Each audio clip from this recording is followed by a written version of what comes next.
Le DJ. Une sagesse pour aujourd'hui. Souvenir du juste en bénédiction.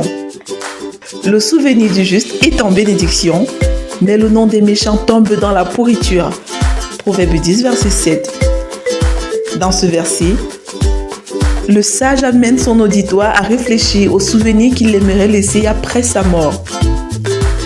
Quels souvenirs aimeriez-vous laisser après votre mort?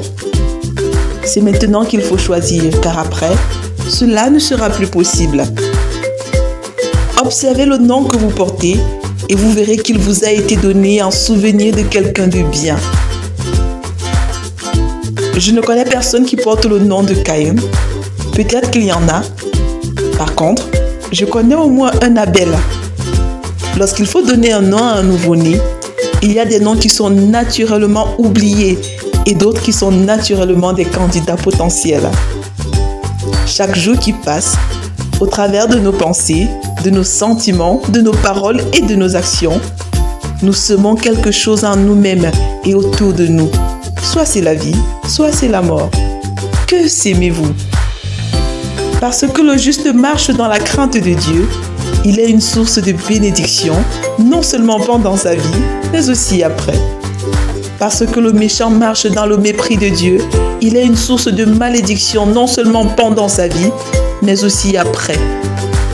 De même qu'un cadavre en décomposition va disparaître totalement de la terre, de même aussi, son nom même sera très vite oublié. Yoram, 5e petit-fils de David, tua tous ses frères quand son règne fut affermi. Il excella dans l'idolâtrie et conduisit Juda dans la prostitution. Durant toute sa vie, il s'entêta à mépriser l'Éternel malgré l'influence du prophète Élie à ses côtés. Voici le souvenir que les générations ont gardé du très célèbre Yoram.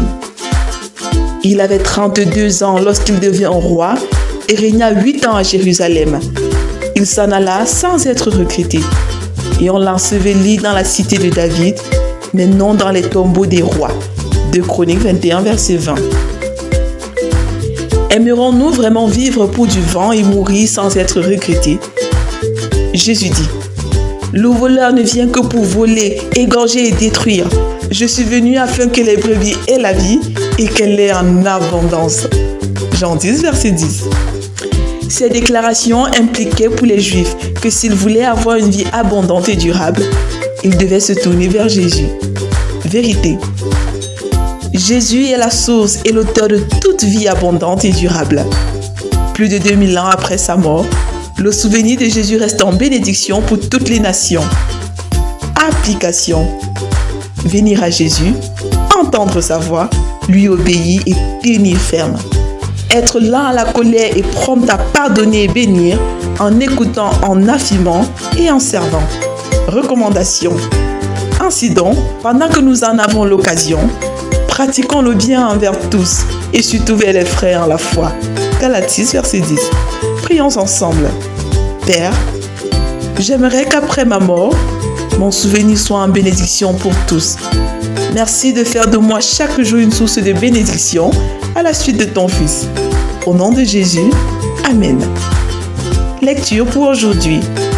Psaume 46 à 50, Proverbe 10, Jérémie 10 à 12. Vous êtes bénis.